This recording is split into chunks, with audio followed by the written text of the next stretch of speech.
नमस्कार दोस्तों, आप सभी को अनंत चतुर्दशी की हार्दिक शुभकामनाएं। अनंत चतुर्दशी व्रत कथा। प्राचीन काल में सुमंत नाम का एक नेक तपस्वी ब्राह्मण था। उसकी पत्नी का नाम दीक्षा था।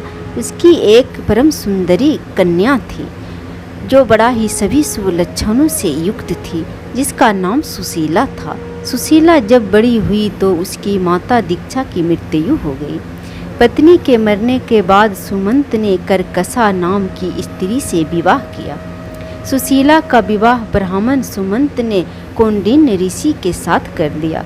विदाई में कुछ देने की बात पर करकसा ने दामाद को कुछ ईंटें और पत्थरों के टुकड़े बांध कर दे दिए। कौंडिन्य ऋषि दुखी हो अपनी पत्नी को लेकर अपने आश्रम की ओर चल दिए, परंतु रास्ते में ही रात हो गई। वे नदी तट पर संध्या करने लगे।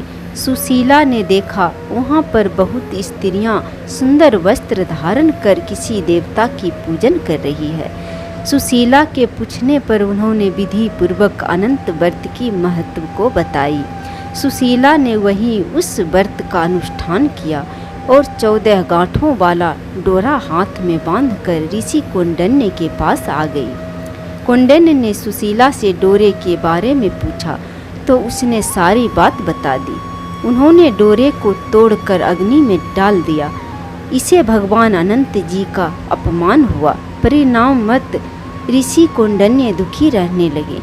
उनकी सारी संपत्ति नष्ट हो गई। इस दरिद्रता का उन्होंने अपने से कारण पूछा तो सुशीला ने अनंत भगवान का डोरा जलाने की बात कही।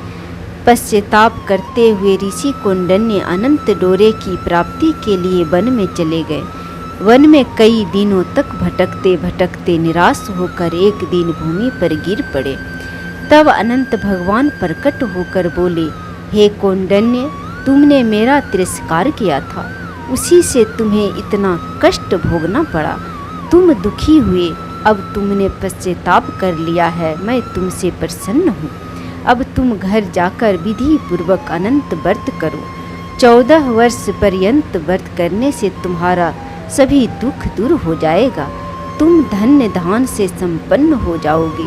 कौंडिन्य ऋषि ने वैसा ही किया और उन्होंने सारे कलेशों से मुक्त हो गए और धन धान से संपन्न हो गए। सारे कष्ट दूर हो गए। श्री कृष्ण जी की आज्ञा से युधिष्ठिर ने भी अनंत भगवान का व्रत किया, जिसके प्रभाव से पांडव महाभारत के युद्ध में विजयी हुए तथा चिरकाल तक राज करते रहे। इस व्रत को करने से मनुष्य के सभी कष्ट दूर होते हैं और सुख समृद्धि की प्राप्ति होती है। जय अनंत भगवान।